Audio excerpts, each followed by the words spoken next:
I want to thank Shikashu for that introduction. The chairman of the occasion, Baba Dr. Oladele, the guest of honor, Professor Koini Ajayi SAN, the chairman, board of trustees, Professor Ayodele Francis Ogunye, other members of the board. You will permit me to say hello to my husband. This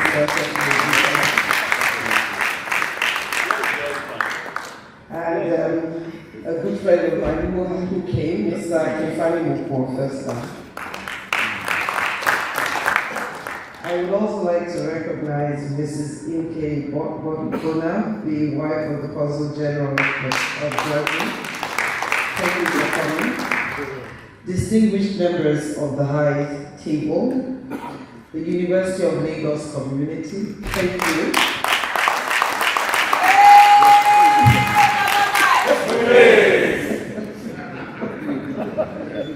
I have many friends here, and I really would not want to spend, if I start I would finish, but I want to thank you all for coming to support me.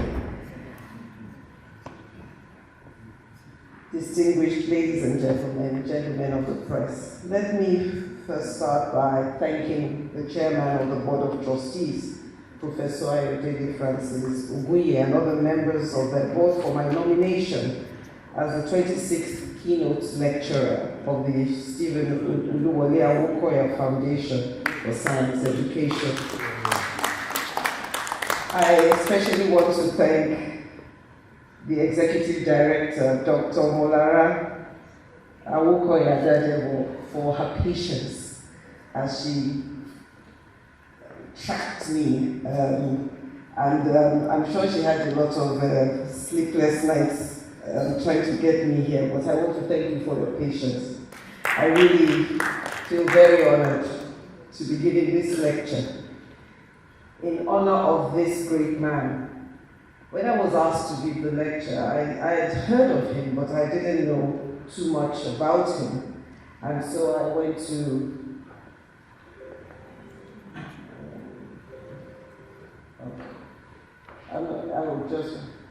I hadn't heard too much about him. I mean, I didn't know a lot about him. I knew he was a minister of education.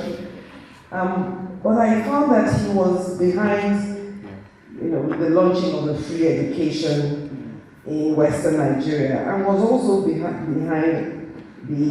was also responsible for quite a bit of the vision for the University of Ife, which was where I started my tertiary education in medicine. And at that time, the training was revolutionary, a 7-year training that trained all health professionals in the same class up to the BSc level, after which they dispersed to their various specialties.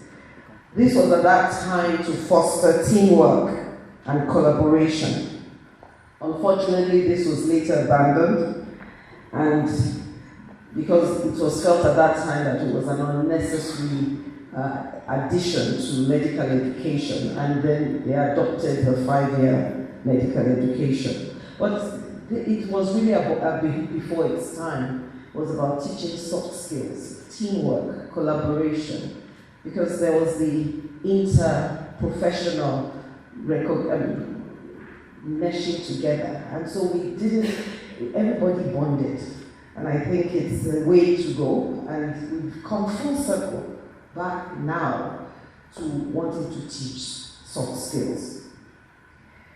Let me also say that a look into the future producing fit-for-purpose workforce is fitting for these times. That we face a future that is very uncertain. In fact, when I said I was going to give this topic, a friend of mine who is in Australia laughed and said, that's controversy. What fit-for-purpose, for what's future that you do not know? Which is true.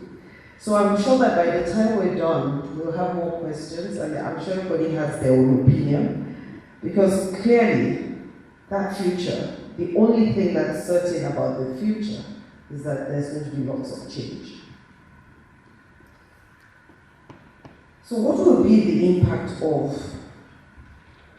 the various technological disruptions that we are seeing in people's lives, learning, in work, emotional well-being, social interactions, and relationships? How will we respond to these changes, and how will these impact us in Nigeria and in Africa? Will the next millennium be ours because of our teeming young population? We're the youngest continent. Most of the other continents are aging. Will we have a chance to leapfrog, especially with the Generation Z population? I believe that the next millennium could be Africa's, but we have to be intentional about it. I believe that the next millennium, we have to build the minds of the generations that will change Africa and Nigeria in particular. We really must be more intentional about education, public education. I have chosen to talk more about university education because that is the space in which I operate. But the broad principles apply across all levels of education. So what is education? I felt it was important.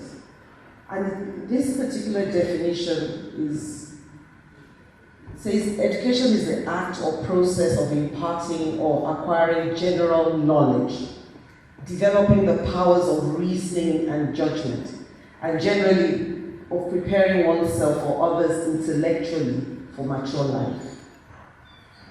Or the act or process of imparting or acquiring particular knowledge or skills as for a profession. The process of receiving or giving systematic instruction, especially at school or university. So what is knowledge? There's really no consensus on this. But for the purpose of this discussion, because we're talking about university education, the theoretical or practical understanding of the subject. But Albert Einstein said it's experience. Everything else is just information. Odell and Grayson said it's information in action. And Bates in 2000 said it's information given meaning and integrated with other contents of understanding. And it's always about information, but contextualized information.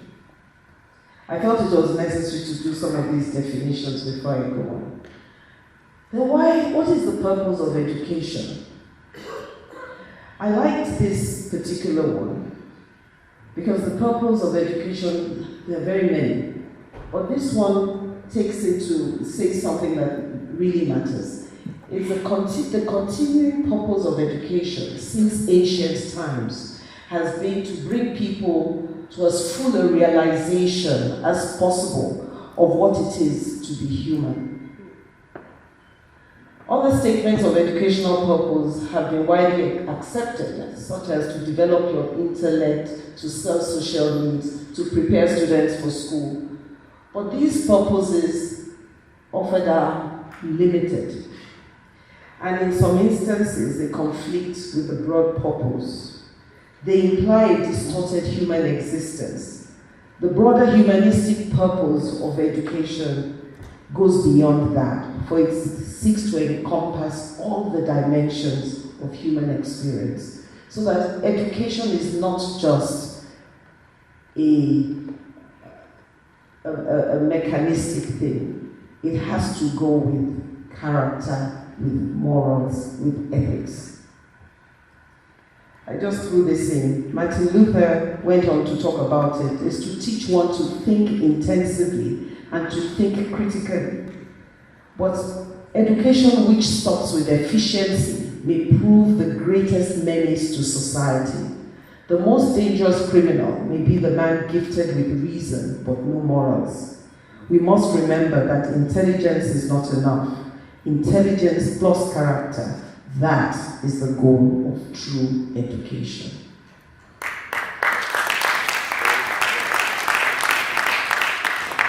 So that as we look forward to the future, what we're looking forward to is true education. Human beings with character and with knowledge, with the ability to think deeply. So what is university education? That's simple. Higher education leading to the award of a degree. It's optional actually, and there are many other types. And then what is a university? A body of teachers or scholars associated together as a society or corporate body with definite organization and acknowledged powers and privileges, especially that of conferring degrees, and forming an institution for the promotion of education in the higher or more important branches of learning. What you see about universities is that it's really around the teacher, the scholar, traditionally. The faculty is the center of the university, and students come to learn at their feet. That's the traditional definition. And the purpose is to advance knowledge and development of high cognitive skills in the community, as a result of which people become productive members of society. But things are changing. We are hurtling headfirst into the future. In fact, we're already there, but we're still at the fringes. If we all shut our eyes, we can think of a situation where you're sitting in your room and you're participating in a lecture hundreds of miles away, with your hologram sitting there and interacting socially with everybody there. That's the kind of world we're moving into. And I'm almost sure that, and if you look at my slide, you'll see that I put ... powered by artificial intelligence, because something else might come and power it.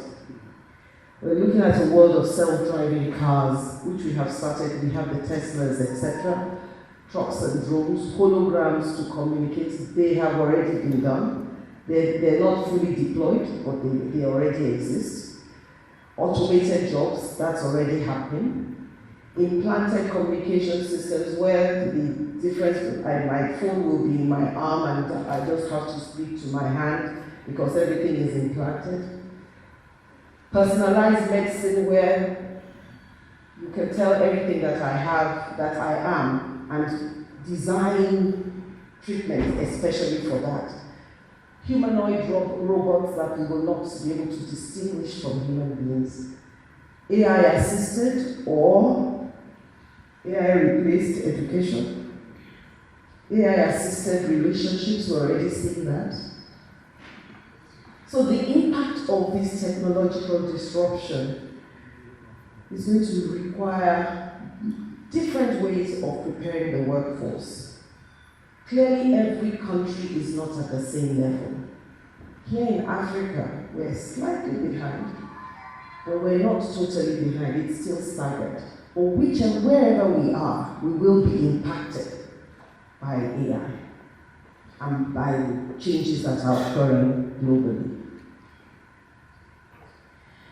Some students were asked why they went to school, why they were going to universities. For most students, going to university, it's about a career path to get a degree, 21%. 19% of them believed that higher education will improve job prospects. 14% hoped it would improve their earning potentials, and so on and so forth. And it's true. Even in Nigeria, the educational qualifications still work. They're still important for work. They found that more than 59.84% of respondents needed the qualifications for their present jobs. In other words, employers require that. but it was not a requirement for about 26% of the people.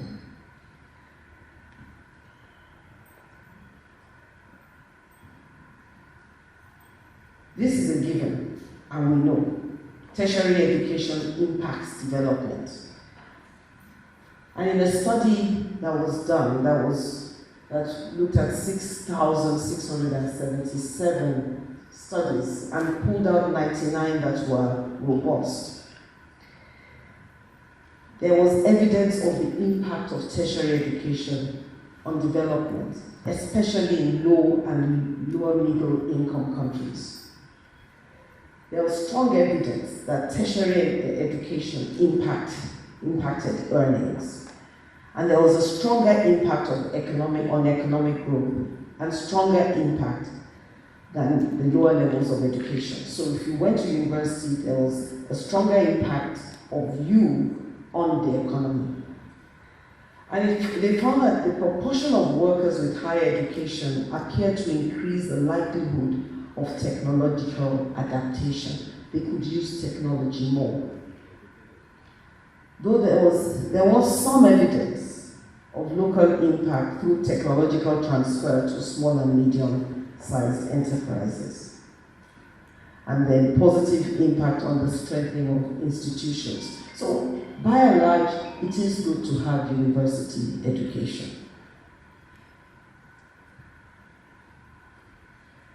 There were also other changes. At least so far, university education is quite good. You have better chances of getting a job. There were 26% more jobs open to you. These are things we probably know. And your increased earning potential globally is much better. The median earning of graduates with a BSc or BA is 84% more than those with a secondary school certificate. And the economic returns for tertiary education on there is about 17% increase in earnings. For primary education, 10% more, and 7% for secondary. The reason for that is not yet very clear. So, and the thing is that these high returns are even magnified in sub-Saharan Africa, where it is even more impactful to have gone to university. So students with the tertiary education in sub-Saharan Africa will earn more than twice as much as a student with just a secondary school education over their lifetime. It's also good for work in Nigeria. 89% of PhD graduates and 50% of MSc graduates were working full-time. This was in 2022. The other degrees had less than 50% of them working full-time. So it suggests that the higher your degree, the better for work. Up to 58% of those with just an HND were unemployed. I'm just making a case. The thing with education is that it has shifted and always has been responding to technological change from time. I want to take you back to the past, because that will give us an idea of why we have the kind of education we have and why we are really at an inflection point now. Education has typically changed and responded to changes in the workforce. Initially, we had mechanization of processes, and this was just after the agrarian society. At that time, we didn't have this kind of formal education, and a lot of the training was apprenticeships. At that time, what we had was mechanization of manufacturing processes, and this was powered by steam.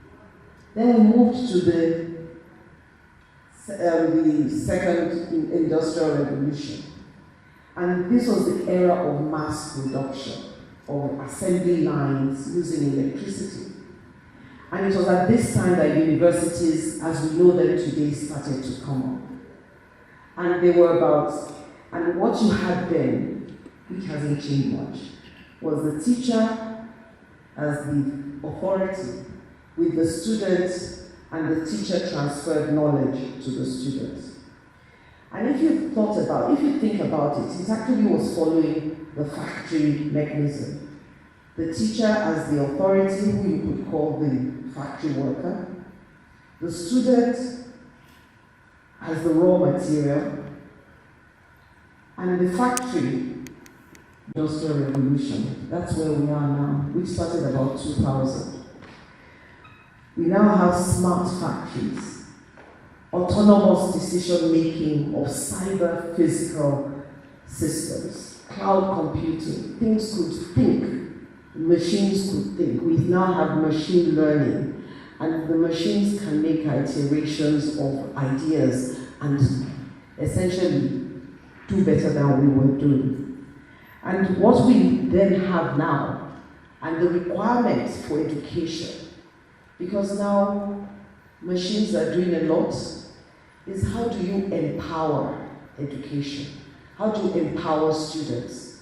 Because the knowledge, the era of students and teachers, what I call the baby bird syndrome, teacher comes with a wand, the student takes it and regurgitates after that, is totally gone. Students can access anything you want to teach them in class. So we've moved from that end. And not only that, they probably do it better than their lecturers. So we start to, and now, what is required of education is how do you, knowledge is a given. Knowledge is a given. So there's nothing like we're sharing knowledge in school. It's how do you use that knowledge to drive innovation. But it also comes with some problems. So just to show you, when we had the printing press, we learned to read, write, and do arithmetic. Then typewriters came. Typing was what we used, the four-figure table in arithmetic. And at that time, when calculators came, educators screamed, oh my God, they are not going to learn. They have to use their four-figure times table, but we got over it. Then word processing came, desktop publishing, then internet, web development, Google, Yahoo, and now we have artificial intelligence and machine learning. And we have ChatGPT. And it is causing us a lot of trouble. So clearly the world is changing very rapidly. And if any information you learn becomes obsolete very quickly. So that students who are being taught in class today, by the time they're graduating, because the time value of knowledge has shortened very considerably, what we teach them today may be gone. So clearly it's no longer about teaching facts. They can get that on the internet. It's how do they use the fact that it has become more important. So knowledge easily available, and unfortunately, because the education sector, not just in Nigeria, everywhere, is slow to react. They don't even like change too much. The rate of change in the industry, in the community, is going so quickly that it is hard to have the curriculum and develop curricula at the pace at which these changes are occurring. And so there's a mismatch between class content and skills with job requirements, because industry is moving faster than the education sector. Initially, in the first industrial revolution, second industrial revolution, when knowledge was generated, it could take 100 years before it became obsolete. So there was time to learn and go on. But as the time value of knowledge shortened, then it became more difficult to keep pace with the changes. And so we are at what we call an inflection point. And what you will find is that at that high end, you will have what I will call the degrees and good jobs. It's high at the before. and content scarcity was low. But as we have moved, the value of stock of knowledge no longer has much value. What we now have is, because we have a ubiquity of information and connectivity, that's what is high, because you can stream knowledge and develop learning ability. You don't have to go to school to get the knowledge. So what's school for? Why should we still go to university? Because universities really haven't changed much in 500 years. It's based on that 11th century model. The science of learning has changed, but the educational sector is slow to respond. In fact, Socrates argued that lectures during which students sit passively and listen are among the worst ways to learn, and we know that. Even top universities today still do it because it's more convenient, really. But learning really requires active participation, and it leads to 50% more learning for the same time. But it also requires more work on the part of the trainer.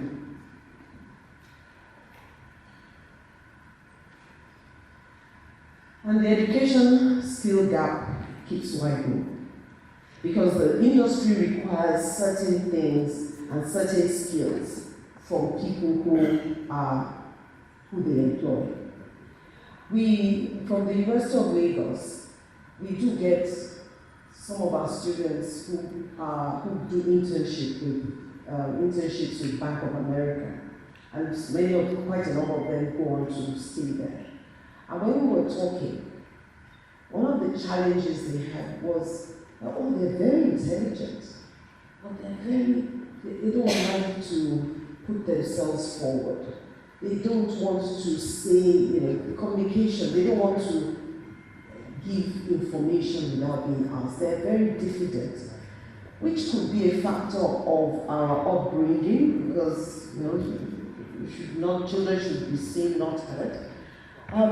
But the intelligence was there, but what they required was them to step up, to be confident, to show up.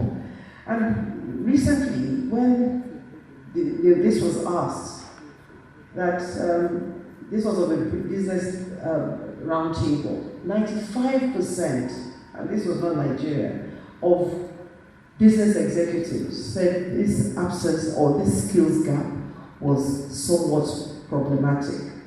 And the remaining 5% said, and over half said it's problematic or very problematic.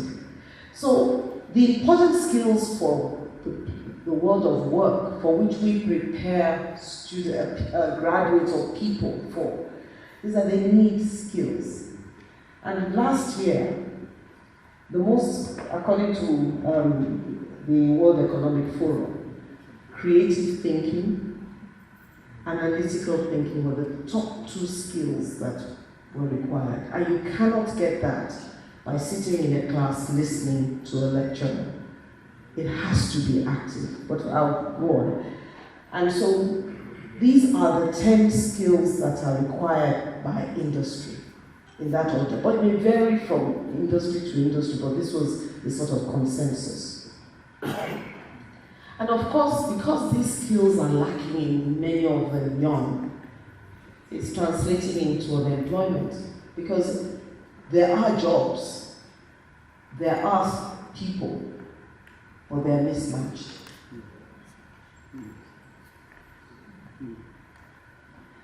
So only 31.9% of graduates have full-time employment. 41% are unemployed. And so on.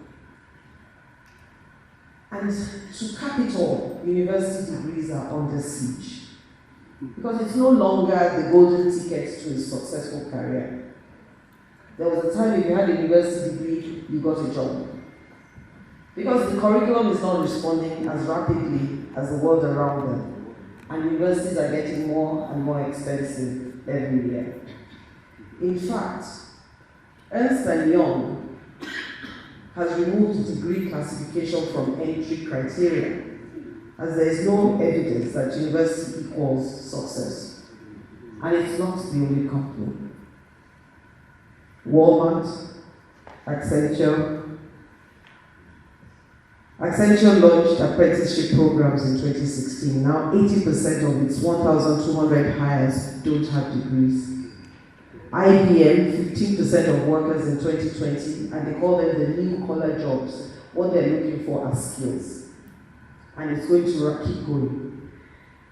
They hire based on transferable skills. In 2021, they removed degrees from greater than 50% of new US hires, and they require college degrees for only 21% of their software developers and engineers. Okta, which is also a tech company, removed degrees for sales jobs. Dell for roles in cybersecurity, engineering, tech support. Bank of America, majority of their entry-level jobs, they don't ask for degrees anymore, they've removed it.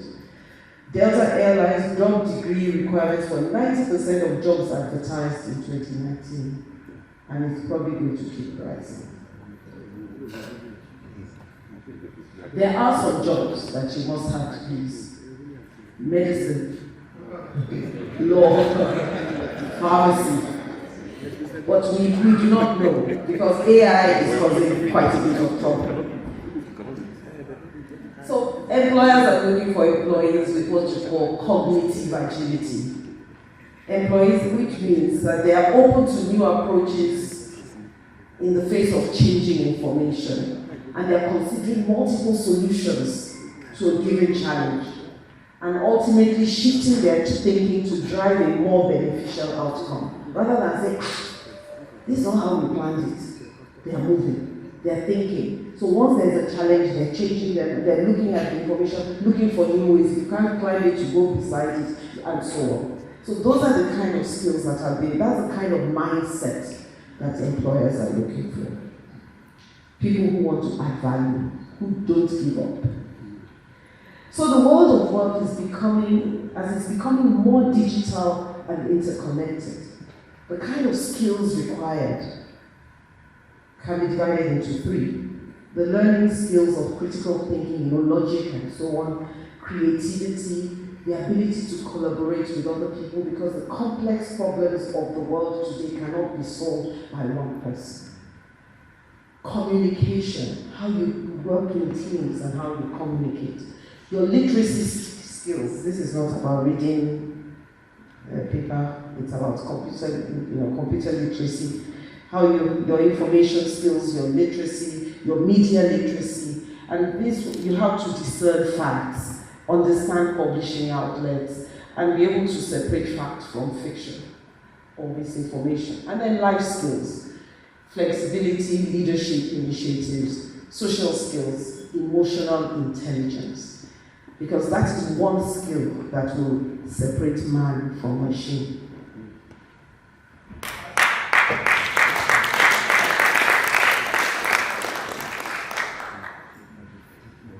As they dropped degrees and so on, the AI started to challenge the very foundation of education as we know it. And it's freaking everybody out. Everybody. And there are two ways. Either people want to ensure it doesn't come into their video, or they want to fight it. But neither of those options can work. AI is everywhere. Your Siri is AI. Google is powered by AI. Everything is AI. Your Facebook, when you are doing your writing on your phone and it is helping you to, predictive learning, it's artificial intelligence. And so it's really totally challenging the very foundations of education as we know it, and making us ask questions about what's learning? How do you even assess learning now? Because AI can access knowledge faster than we can. It's built on the brain and the way the brain works. It can memorize processes faster. It can recall facts faster. And it's easily available online. I was talking with a student. All our students are using ChatGPT, and I'm sure very few of our lecturers know about it. So they're acing all the essays now lecturers have to know about ChatGPT. Yes, I have it on my phone. But ChatGPT has its own challenges. And it also raises questions of privacy, intellectual property, academic integrity. How do we prevent high-tech cheating? Because when you ask somebody to write an essay and he says, chats, what is the course of, and it gives you an essay and just pass it in. Nothing has passed through the brain. So how can we, because I saw there is a fear that it will bypass learning totally. But this has been the kind of fear we have every time a new technology comes out. I remember there was a time you can't bring a calculator into the exam that is there all the time. Because we have to go through our follow-up table and to open the book and, so that technology is here. This technology is here. The AI, generative AIs, we have to embrace it. Because apart from the fact that it can be used for students, it's also supporting educational systems. It's increasing our efficiencies. I'm not going to talk to many of these things in areas of applications and recruitment, in marking scripts and so on. AI has come in, and in digital marketing, it has really improved efficiency, cost saving, and value creation in the educational system. So, universities have to become more nimble. We have to move away from our, very bureaucratic way of doing things. But what has also happened is that, and then we have to now think of new pedagogical, or adopt, not necessarily think, of new pedagogical technologies. Because clearly, it's not about knowledge sharing. The students they have it, they can get it, and they've been getting it for a very long time. So it's really about how do we help them to use that knowledge to create new knowledge and to innovate. So there has to also be greater focus on the soft skills. And because of this, we are now having more career support services in our universities. These have existed in the Western world for a long time. We're catching up slowly, because now it has come here. And I'm sure ChatGPT has been here for longer than we thought, because the young people of today have... we also know that the AI can replace jobs. And so right now, 34% of all business-related tasks are done by the machines in industry. 42% are estimated to be automated by 2027. But let me just say something very quickly. These figures are lower than we thought they would be. For some reason, we're not taking up AI as fast as we thought it would happen. So, and this task of automation varies from 35% on reasoning and decision-making jobs to 65% on information and data processing. AI is already impacting jobs. In fact, presently, AI is taking over jobs from software code writers, because AI can do it faster and more efficiently. So where are we? I decided to put a few things of what we're doing here, and you can assume that what I'm saying is not just about the University of Lagos. The universities, as far back as the 80s, or should I say the 90s, or maybe early 2000s, when industry started to give exams to people who came out of universities, we knew there was a problem. Not that we responded immediately, but we recognized that there was a problem. There was clearly something we were not doing that required industry to train. So universities have finally started doing what they should, trying to catch up or trying to bridge that gap. So many universities today, you have entrepreneurship skills development programs. This is not about vocational skills, but it's about a way of thinking, entrepreneurial thinking, design thinking, so that you are iterating and problem solving. Then we are having enhanced curricular production and co-creating with the industry, and this is intentional. In fact, 30% of our curricula now, we're encouraging industry to come in and work with us. Career support services are growing and working with private sector for students to learn how to speak, to learn how to, communicate and so on. And we're partnering with a lot of our international partners and industry in innovation hubs. If you come to the University of Lagos, we have quite a number of them, and government has been very supportive. This has become an intentional part of government.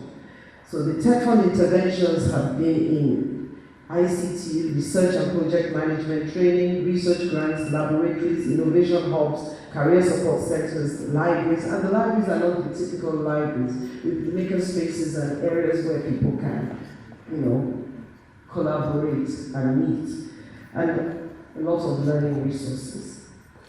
And we're ensuring competitive students. There is continuous curriculum review, facilitating and legitimizing micro-credentials, so that now students are leaving the universities, they would have other credentials. The university, for example, has bought licenses so that they can, for example, before you finish, you've got your certification, maybe for ICANN or for one of these IT things or the other, coding and so on.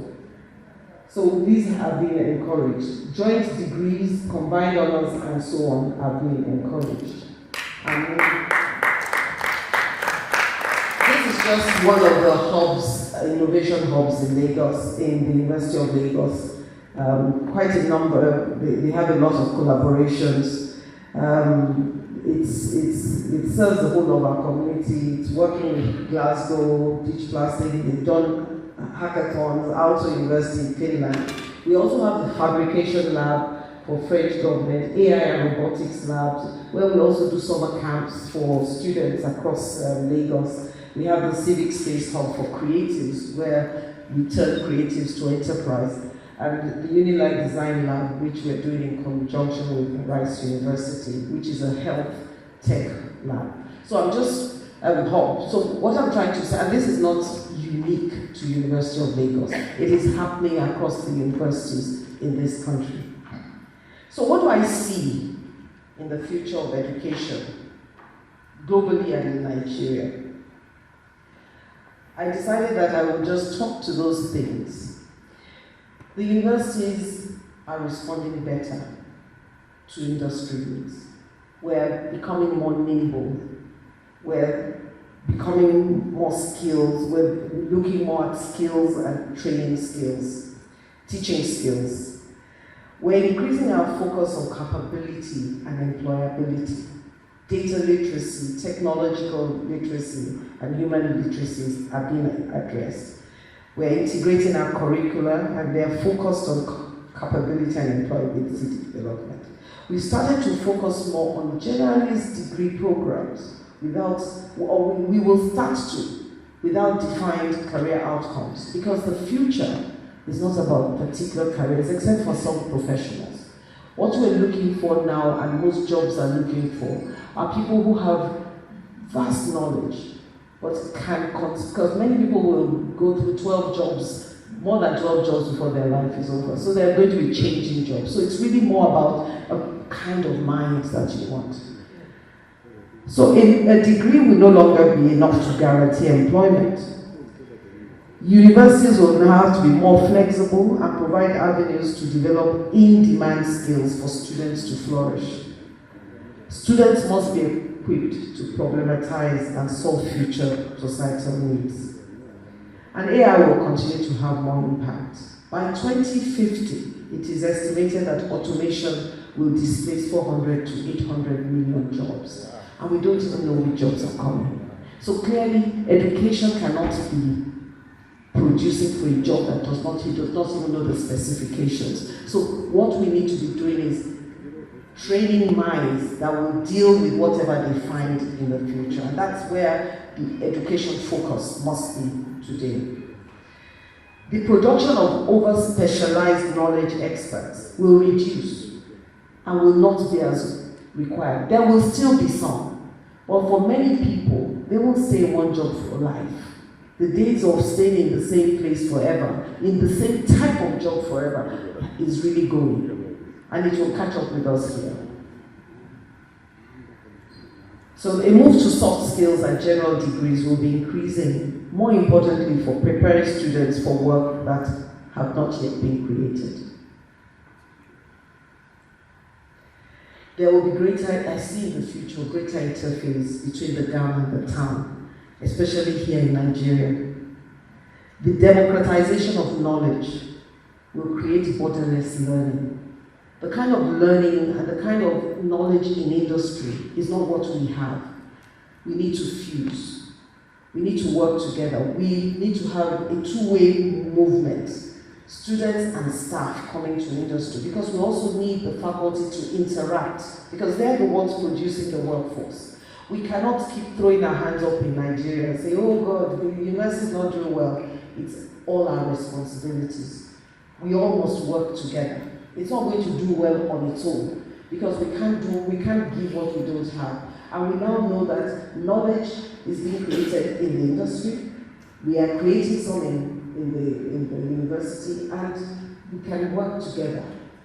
Because till you come and meet people, you don't know what they have to offer. So we are looking for an increasing flow of industry professionals, and so universities will have to find ways of reward. The kind of reward may not necessarily be financial, might be issues of nomenclature and other non-financial gifts and awards, and recognizing people's expertise. Online learning will continue to grow, providing more access. With the population, because by 2050, Nigeria will be the third most populous nation, with an estimated population of 400 million. It will surpass the United States. Currently, about 70% of Nigeria's 226 million people are below 30 years. That's 158 million, larger than 3 countries rolled together. With 38% between the ages of 15 and 30, that's another 86 million. Again, that's huge. So that when we think we're not doing things well, or things are not happening, things are happening. Nigeria is doing a lot, but it's diluted because of the large population. If you think of some countries in Europe, they're not more than 3 million, 4 million. So when you talk of they've educated all the children, all the people on there, we've done that, but we have a lot more to do. So we really have to start thinking of how do we scale and scale up. Presently, only 2 million people enter the university annually of this huge population. 25% of these are in the National Open University, Nigerian Open University. So more university degrees will need to be through open and distance learning, because the present construct of campuses cannot scale up to take these young people that we need to train. The increasing relevance of other forms of tertiary education. Universities will have to collaborate with other forms of tertiary education. The technical and vocational education and training will continue to evolve and evolve high. We need that kind of manpower for us to translate the thoughts of our engineers and so on into. So the integration of, and it's been growing. It's been integrated technology which allows for flexible knowledge. And then digital bags and micro-credentials are growing so that people are rewarded for their skills. Universities will need to promote the acquisition of TVET skills in engineering and other relevant fields. In the UK now, it is being encouraged for engineers to first go through a technical college before they come to university so that they develop their hands-on skills. And then we have to advocate for increasing the reward system in Nigeria. People will not go for TVETs. They will not go to other forms of tertiary education if they are paid much worse. We need to recognize their skills and ensure that they are adequately rewarded. Otherwise, we will not get them to go. We now need to rethink how we value and measure learning and human intelligence. In any learning construct, you have the learner, what they learn, and the learning process. And this will be within an environment or context. We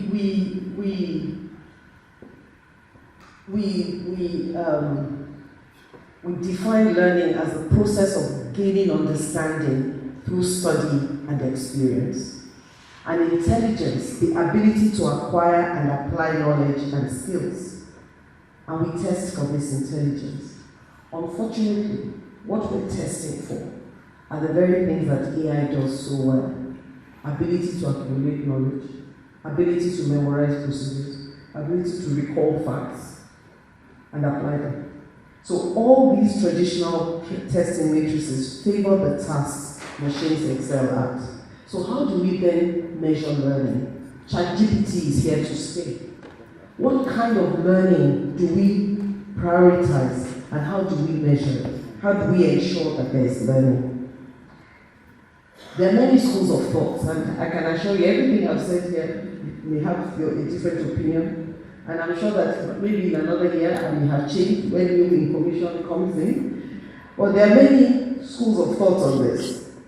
That maybe it's about time we started to value human intelligence. Because essentially, it's like we were valuing the algorithms, the things that can be mechanized. But we were not valuing the things that were a bit more qualitative and more difficult to measure. But now we will have to. So we must place more value on human intelligence and design classes and ask questions with characteristics that AI cannot answer. And this will be around experience, meaning, connections, feelings, and applications. In experience, it's about this, you have classes in which they will have to do things. So they're doing it.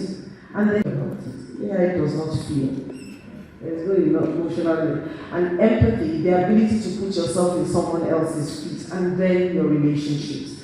How do you turn these? You have to ask questions about how these work together. And then applications. How do you use the information that you have in new ways? How do you apply new things to old methods and so on? So these kind of questions that look at these areas can then be used as characteristics of the design. So we must embrace AI and make it a co-teacher.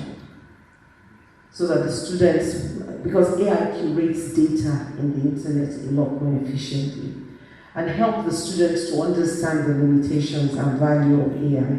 We must design courses and tests that have characteristics that only humans can carry out. AI cannot generalize, produce divergent views, personalize, or understand feelings.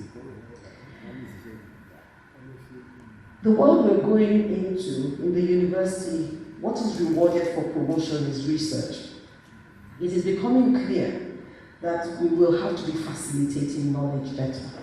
We would have to have better ways of mentoring students. There's going to be a lot more student-lecturer interactions. So for that promotion, more emphasis is placed on research. But these rapid changes is requiring a different type of engagement. AI will not replace lecturers. So you will need good, effective teachers who will be required to facilitate active learning and ensure the humanity of the learners. And then that should be rewarded too. So I see a future where we will be seeing a lot of that. And then Gen Z, they are very different from us. These are the students, the children born between 1995 and 2012, 10 to 12, 20, digital natives. For them, technology is an extension. I mean, they're the ones that will say, if anything is happening, even if somebody is dying, they're taking pictures and sending it onto TikTok. It's their natural, they don't even think about it. If they have a challenge, it's on internet. Before they've even explored the internal mechanisms of the university, it's out there. Out of context, but it's out there. Their learning style, they're used to learning by shifting between real and virtual worlds. They can get bored, but they like purpose. So they like to feel that whatever they're learning is relevant. So universities must understand these learners, and we must take their way of thinking into cognizance so that we can make sure that we can actually reach them and help them to their full potential. There will be an increased emphasis on STEM, because 73% of new jobs will require technology skills. You do not have to be in a specialty of STEM to be technologically savvy. And sub-Saharan Africa has the potential to leapfrog because of this we have a huge number of young people. Then there will be a move away from the traditional campuses. The campuses as we have them today are expensive to maintain and they cannot scale. So we will always have on-sites, but there will be a bigger emphasis on e-learning, or people staying in their homes and coming in, but there will still be a need for socialization. So you probably have smaller campuses. That's what I see in the future, not the near future, but that's where it is. So the future is uncertain. I'm almost done. And the future I want is where the private sector, this is the future for Nigeria, and public sector come together to save the education sector. Where there's less suspicion and more collaboration. Where we put our skills, our knowledge and funds in building our education system so that we don't end up with a situation like COVID. As we lose the value of the Naira, many more children cannot travel out. We can't keep doing these flights or fare thing. We've got to stay here and do it. The universities have improved, but can you imagine what would happen if we were working together? They would improve much faster. Imagine the impact that we will have together. Imagine. So I see a bright future. Thank you for listening.